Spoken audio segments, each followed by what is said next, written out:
This is how to use Class Intercom to get out all the great things that you're doing with you and your students and in your classroom out to our social media platforms.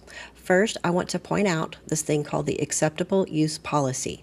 If you go to your Google Drive, click on Share to Drives on the left, then find the MHS filing cabinet. In it is a folder called Acceptable Use Policy, or AUP. And then in this school year's folder, you might see multiple lists. The one on the right is going to be the most recent. And when you open up this file, any kid listed here as a no cannot be photographed, cannot be put out on social media, not their picture, not their name, not even just their work. Always err on the safe side, and if they're listed as a no, don't even take their picture.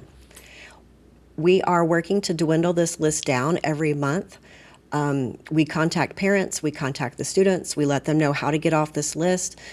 So check here frequently to see if a student who was a no is now a yes. You can also help us out with that. If you have one of these students, contact me or Miss Beatty or Miss Duloc and find out some options on getting kids from a no to a yes. So once you're sure that your students are cleared for AUP, here's how to use Class Intercom. Just Google Class Intercom and then click on Sign In with Google. Using your Google stuff, you're going to see kind of a dashboard. Before we get to creating a post, I want you to see what we see as administrators. We'll see you working on your post here. When you click submit, it goes to the pending folder, which means it's not yet on social media. It's for me and the other administrators to look at, approve, and then put out on social media. So it goes from drafts to pending, and then once it's out there, then it moves kind of down the row. I want to show you a good example. Right now, Miss Bond has posted one of her students. She's checked the AUPs.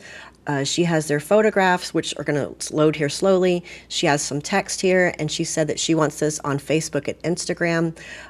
If you don't know the rules behind each platform, Facebook allows you to do whatever. You can put as many pictures and text as you want to.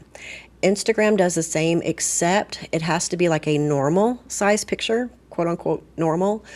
Sometimes people will send me like a flyer or a poster that's really tall.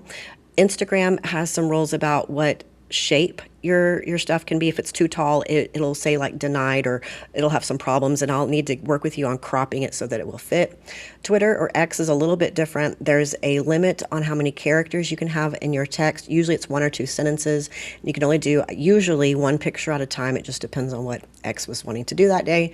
But just know that you may not be able to post to all 3 platforms depending on how many pictures and how much text you have. But hers is ready to go. She's got this one selected for Facebook and Instagram. She has all of her pictures. All I have to do now later on is just hit approve, and that will go onto our social media. So let me show you how to create one. Top right, create, social content. And then this is where you're going to put your text. Let's talk a little bit of best practices on text. When it comes to including your students' work or pictures of them working, please always put your name on there as well. You can do first name, last name, or Mr. or Mrs. It's completely up to you. Whenever you use CTE or any of your club or groups, and there's an acronym, please also spell out what it is. We use terms like CTE and HOSA and FCCLA and tons of other groups all the time, but remember, our audience may not understand what that is. And I hear a lot of that from our parents. They're like, oh, I'm interested in this, but what is HOSA? What is that? And I'm just using them as an example. So anytime you say CTE or one of your group names and you need to define what it is, please do so. Also, if you're using any kind of vocabulary or language that, again, our audience may not be familiar with, remember their parents, their students don't always tell them what's happening in class. Please also define that when possible. But have your text, make sure you spell check it, because this doesn't always have the best spelling and grammar check to work with. I usually type mine in Word or Docs first, and then I paste it here. Once you have that ready, you can start adding images, and you would go to Browse Files. If you're doing something brand new, I'm just honestly going to pick a random picture right now. This is from Susan's class, just as an example. You would upload pictures. You can do one at a time. It'll also let you select multiple at a time. Once it's here, you do this little downward arrow just to move this out of the way. And now it has my image, it has my text. The last thing I have to do is decide what platforms this is going to go on. I'm definitely going to put this on Facebook. I would see that there's a lot of text here, and it's probably going to not let me use X.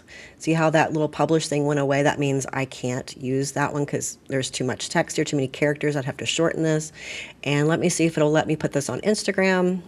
Yes, it still says publish down here, so that is the right shape picture. So from here, you're going to hit either, I think on yours it might say submit. On mine it says publish since I'm an administrator, but whatever the green one is down here, hit publish, and then it will sit there in that pending thing. You don't see it because I canceled it, but it'll sit there and pending until one of the administrators looks it over. Then we hit approved. It'll sit there for another minute or two, and eventually it will go on to whatever platforms you have selected it for. If you accidentally, forgot something or need to edit that, just contact one of the administrators, and we're happy to help you. And we're happy to also come to your classroom and give you some more tutorials on how to use Classroom Intercom.